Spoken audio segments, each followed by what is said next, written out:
Grilling cooks foods with radiant heat from below, as well as from contact with the rods of the grill. Grilling produces a smoky, slightly charred flavor resulting from the flaring of the juices and rendered fats. Grilling is great for the familiar strip steak and chicken breasts, but it is just at home for salmon and tuna steaks, pork, or these double-ribbed lamb chops served with caramelized garlic sauce.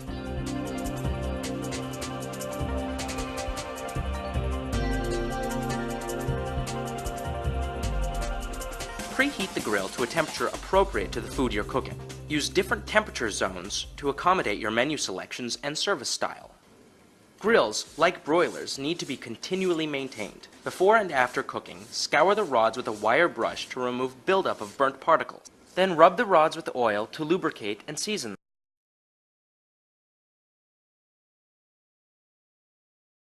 Broiling and pan frying. The frying pan is not just a means of protecting your home. The pan or skillet used for these two cooking methods should be non-stick and have a heavy bottom.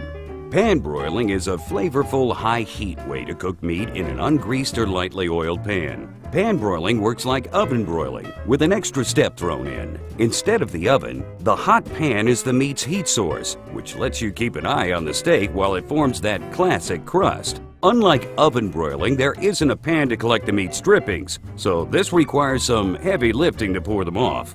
Grunting helps. The tender cuts that work best for oven broiling also work well for pan broiling.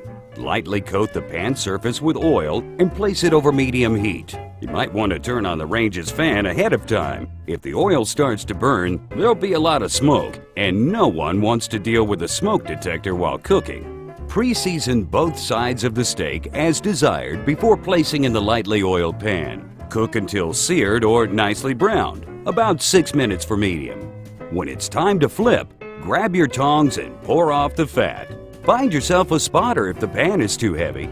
Cook for 6 more minutes, then transfer to a cutting board and let it rest before serving.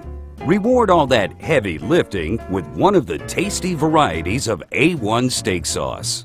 Pan frying is like pan broiling, only it involves cooking with more oil. Butter or oil can be used for frying, but you'll need to keep a watchful eye on them to avoid burning. Heat the butter or oil in a skillet and bring it up to medium. Pre-season your cuts and gently place them in the hot skillet. Don't burn yourself. The oil should sizzle when the meat hits the pan. Cook until the meat has seared, about 5 minutes. Turn with tongs and cook for 5 more minutes for medium. Baste with pan drippings and lightly salt as desired. Thin cuts, about a ½ inch or less, and cuts that are typically breaded, like cube steak, work well for pan frying as they sear quickly and remain tender. Serve steaks made from either of these cooking